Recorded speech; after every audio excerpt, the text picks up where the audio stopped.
En el video de hoy vamos a empezar un tema nuevo que es el análisis de la varianza o ANOVA, y en este caso vamos a hablar de la ANOVA que es univariado.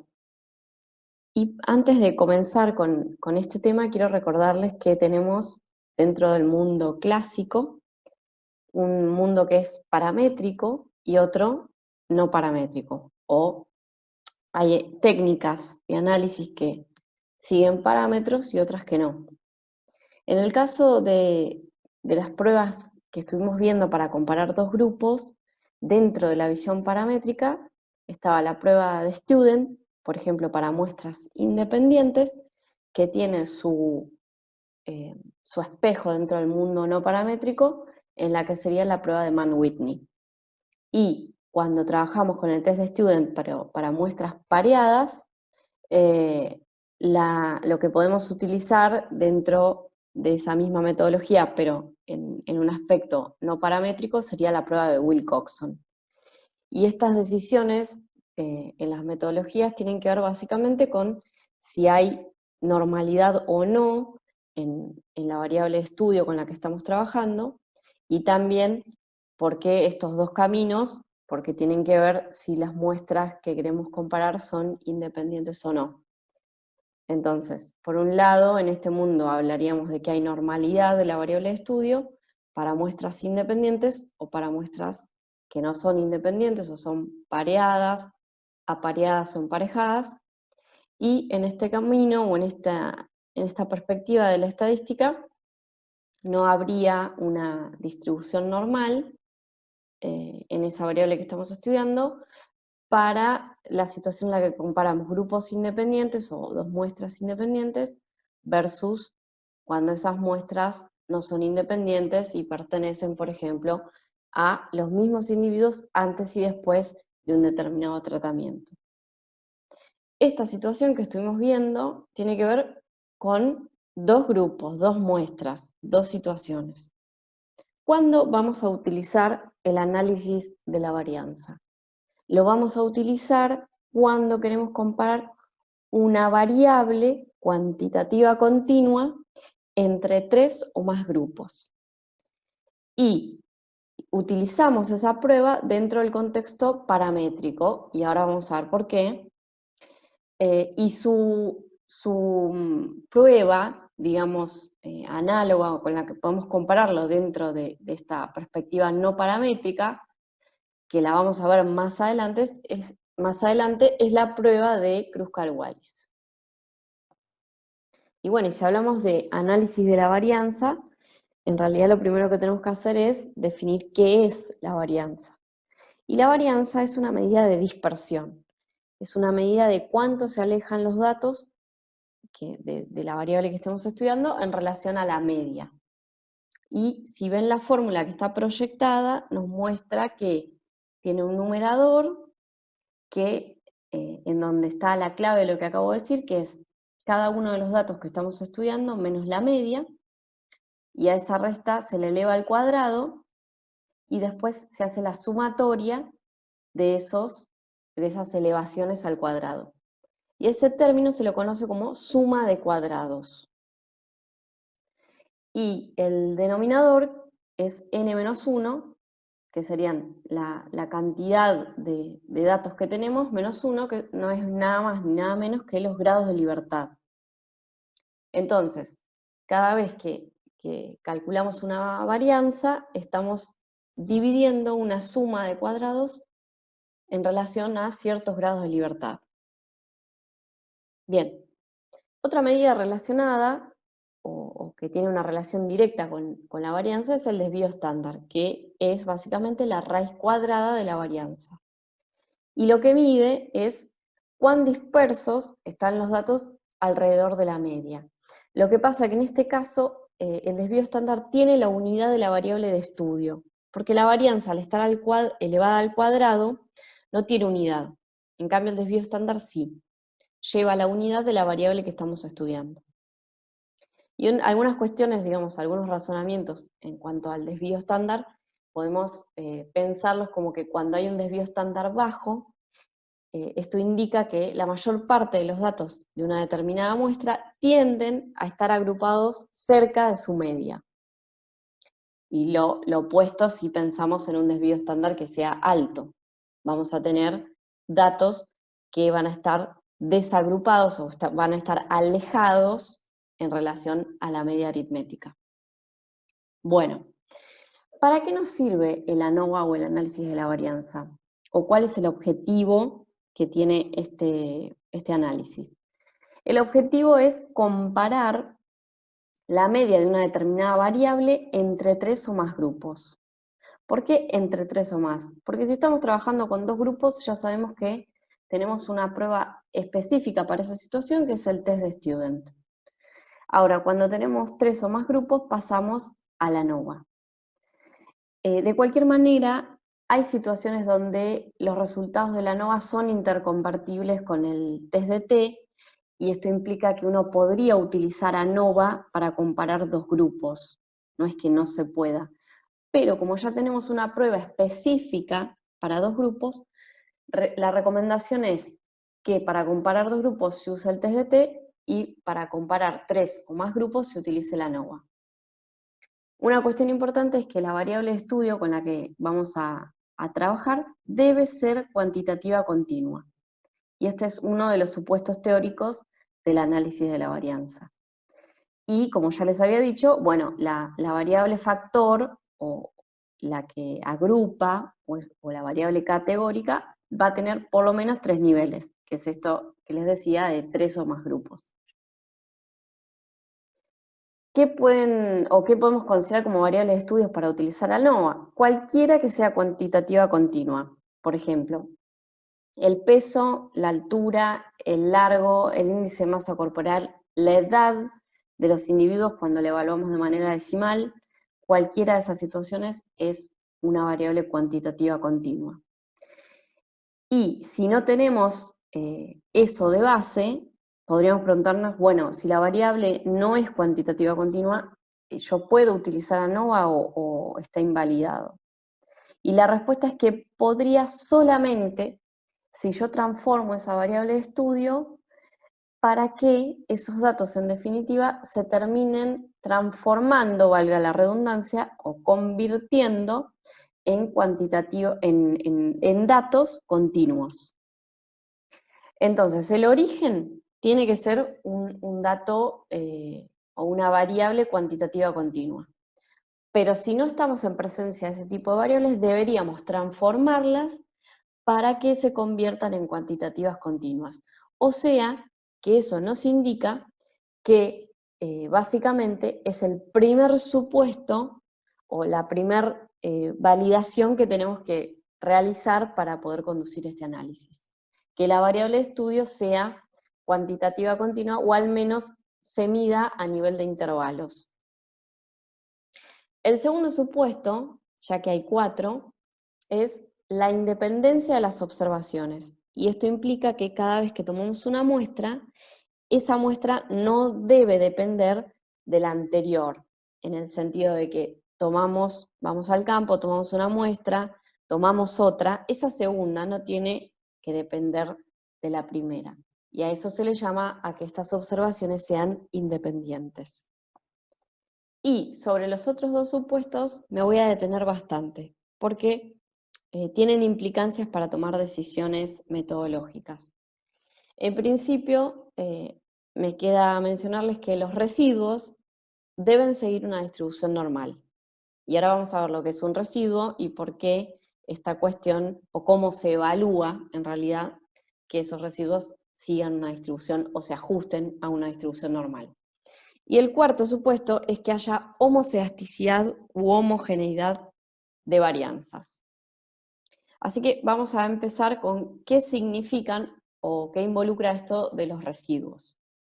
Los residuos se corresponden con las desviaciones o con los desvíos de cada dato que tenemos respecto a la media, y escuchen atentamente, del nivel del factor al que pertenecen.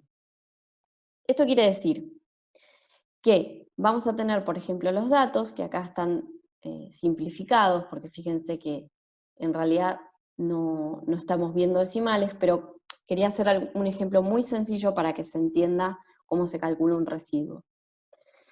Tenemos el grupo 1 con 3 datos, el grupo 2 con otros 3 datos y el grupo 3 con otros 3 datos. Bien, ¿cómo es el promedio en el grupo 1? Tenemos 5 más 6 más 7 dividido 3 y nos da un promedio de 6. Ahora, en el grupo 2 tenemos 7 más 8 más 9 dividido 3 nos da 8. En el grupo 3 tenemos 10 más 11 más 12 dividido 3, 3 porque son 3 datos, nos da 11. Entonces, ¿cómo se calcula un residuo? Trabajamos a nivel del grupo. Vamos a restar cada dato en relación al promedio de ese grupo, no de otro grupo. Entonces haríamos 5 menos 6, menos 1. 6 menos 6, 0. 7 menos 6, 1. Y esos son los residuos que acabamos de calcular para el grupo 1. Las desviaciones de cada dato respecto a la media del nivel del factor al que pertenecen, que en este caso es 1. Y así vamos a hacer con todos. En este caso, del grupo 2 serían 7 menos 8, menos 1, 8 menos 8, 0, 9, menos 8, 1. Esto nos da, en este caso, los residuos similares o iguales en todos los grupos, pero porque es una reducción total de lo que de lo que son los cálculos cuando tenemos muchos datos y con datos que tienen decimales diferentes, ¿no? No es que, como en este caso que tenemos números redondeados, sino que en la práctica vamos a tener otros valores de residuos. Pero básicamente así se calcula un residuo. El dato menos el promedio del grupo, y entonces, una vez que tenemos todos los residuos, se observa cómo se distribuyen. Y entonces, el planteo que hay en este supuesto es que en la hipótesis nula nos dice que la distribución de esos residuos que acabamos de calcular se ajustan o siguen una distribución normal. Y en la hipótesis alternativa, que la distribución de esos residuos no se ajusta a una distribución normal. Entonces, una de las pruebas más frecuentes con las que se evalúa este supuesto es la prueba de Shapiro-Wilks, que ya la conocimos en la clase anterior. Pero en este caso, lo que se van a probar son la distribución de los residuos. Y básicamente al aplicar la prueba de Shapiro-Wilks vamos a observar un valor de P, y lo que a nosotros nos interesa o necesitamos para poder validar la ANOVA es que se siga manteniendo la hipótesis nula. O sea, obtener un valor de P en la prueba de Shapiro-Wilks que sea igual o mayor que 0.05. Bien, de esa manera estaría validado el supuesto de normalidad de los residuos. El cuarto supuesto que les había mencionado tenía que ver con la homoceasticidad de las varianzas. Y básicamente, en este caso, la hipótesis nula de la cual se parte es que la varianza dentro de cada grupo que estamos comparando no difiere.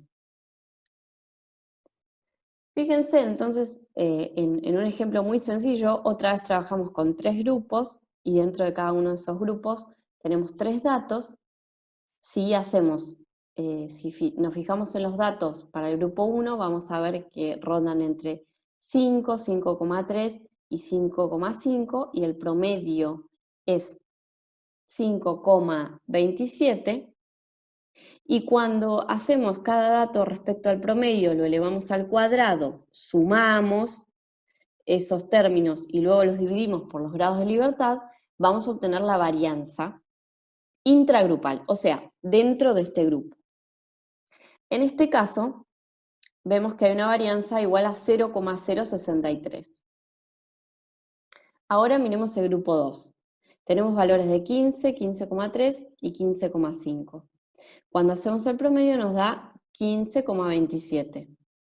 Y si se fijan, al restar cada dato respecto al promedio de ese grupo, elevarlo al cuadrado y luego sumar, cuando hacemos luego lo dividimos por los grados de libertad, tenemos la misma varianza que en el primer grupo. Pero el promedio es diferente.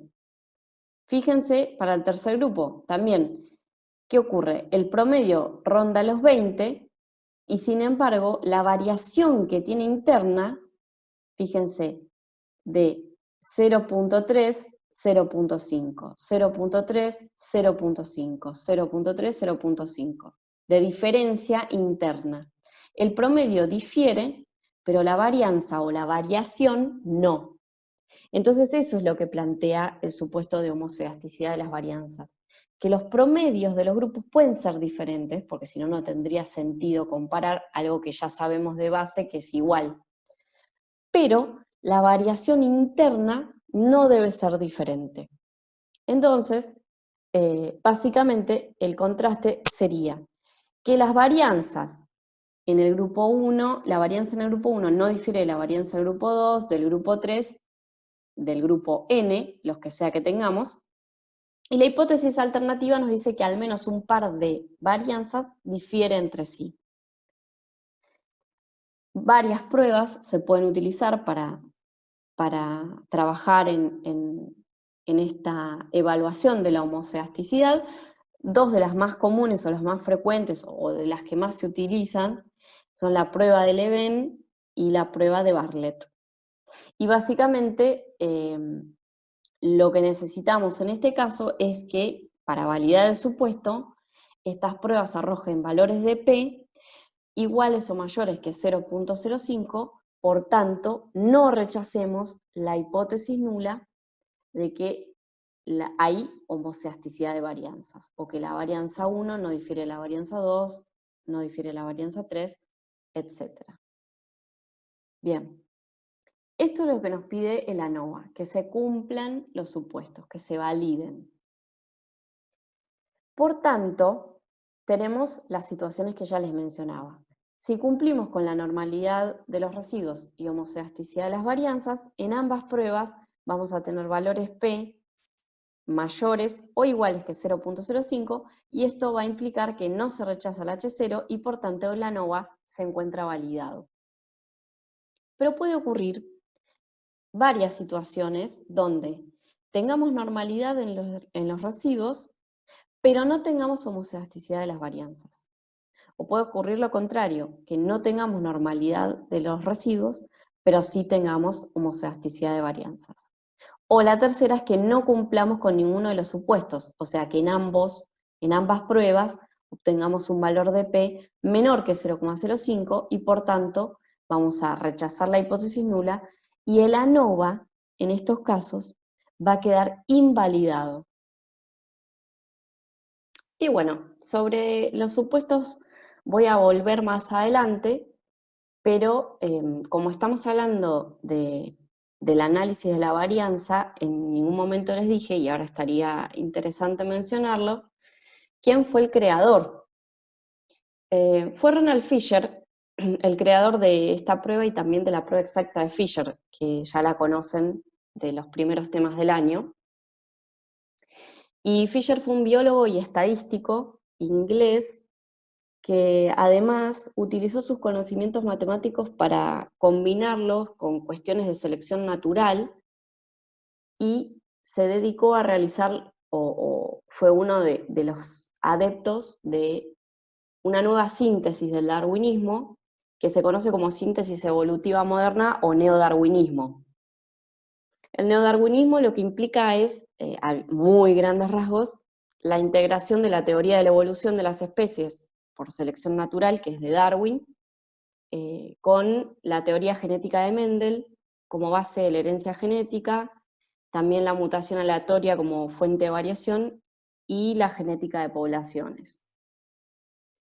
En su juventud hay un tema controversial porque él fue eugenista y, digamos, como una acotación al margen se los dejo.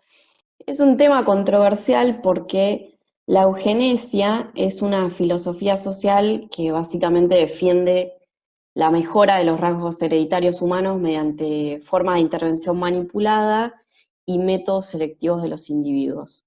Así que bueno, eso sería como un capítulo aparte. Y volviendo a la estadística o a los temas estadísticos, fue en el año 1919 cuando empezó a trabajar en una estación agrícola experimental y ahí desarrolló el análisis de la varianza, porque intentaba analizar una enorme cantidad de datos de cultivos y no sabía muy bien cómo, entonces terminó ideando el ANOVA para poder procesar todos esos datos con los que se enfrentó. Y a partir de ese momento es que, bueno, comenzó a fijarse la reputación que hoy tiene como bioestadístico. Bien, Fisher lo que propuso fue la descomposición de la varianza en dos términos, en la suma de cuadrados y los grados de libertad, que ya se los había presentado en diapositivas anteriores.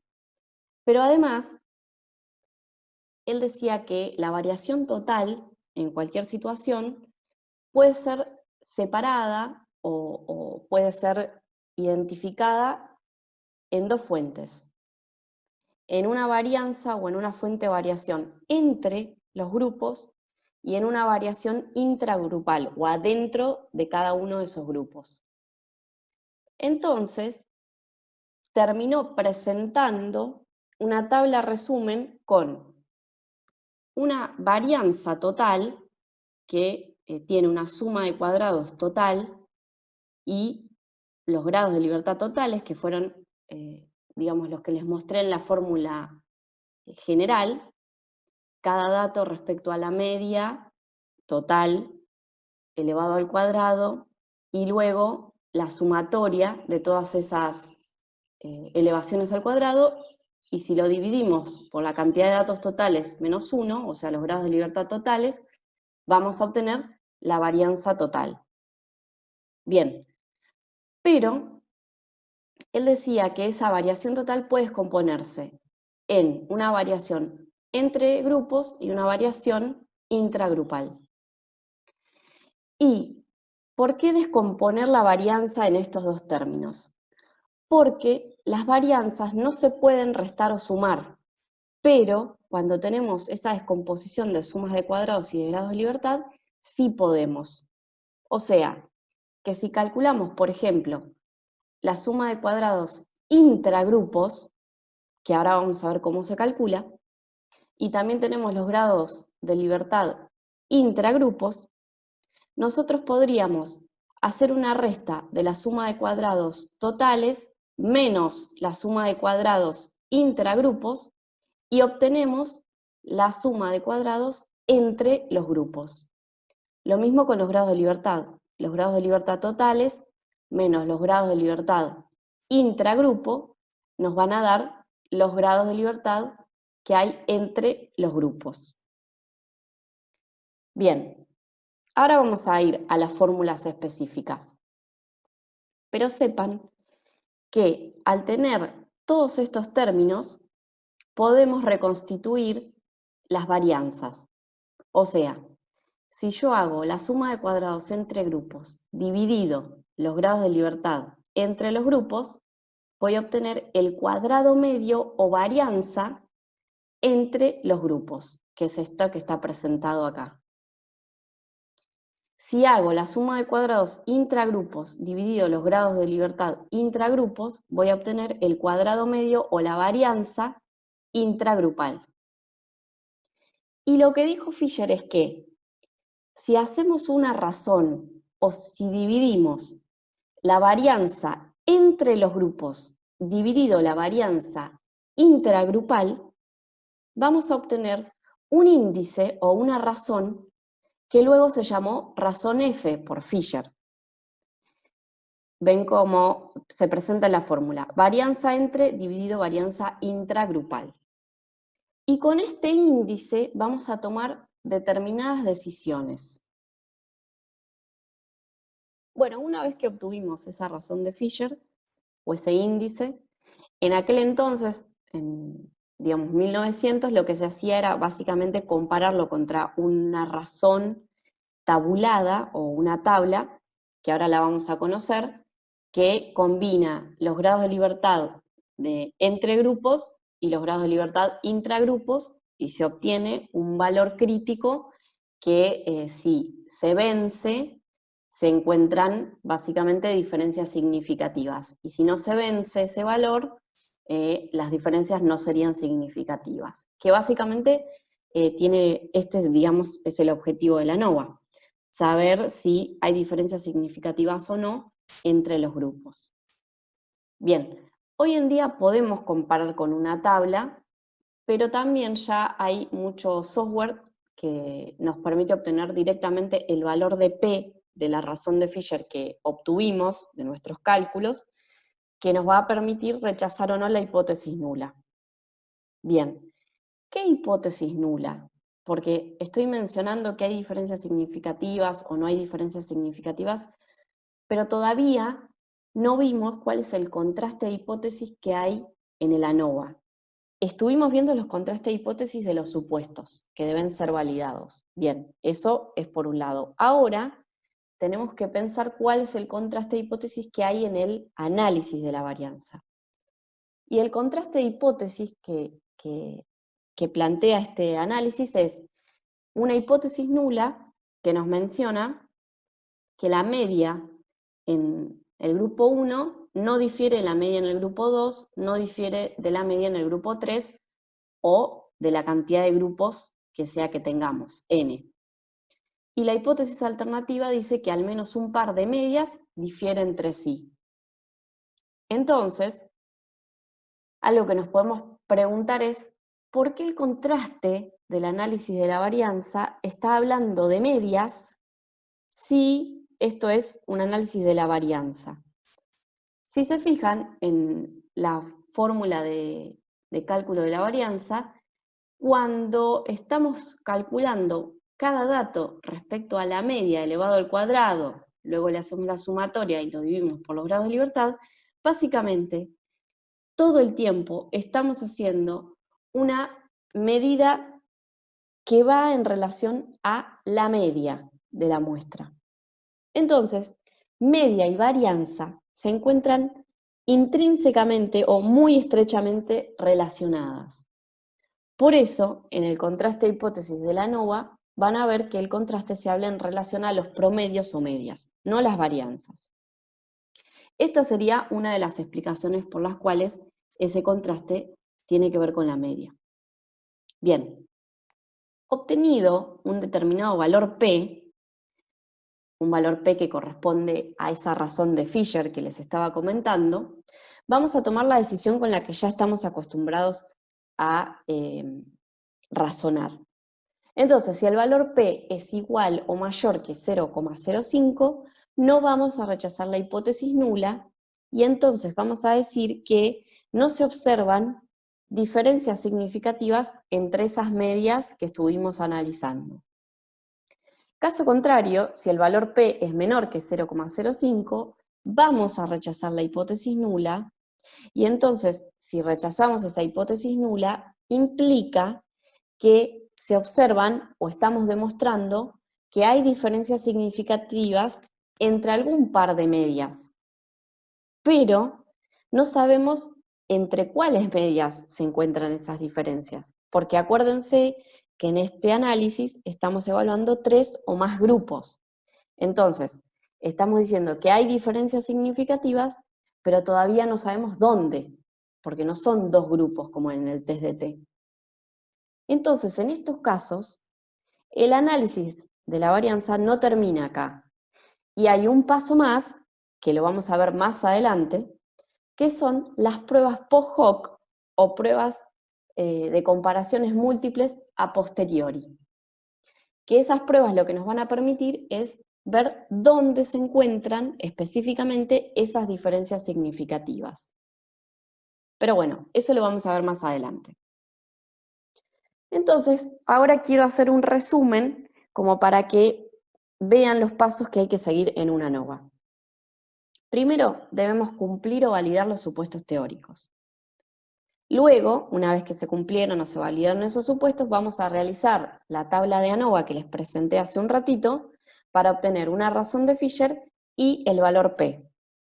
Y en función de ese valor P, vamos a definir si el ANOVA termina ahí, porque no hay diferencias significativas, o si vamos a utilizar una prueba post-hoc, si es que corresponde.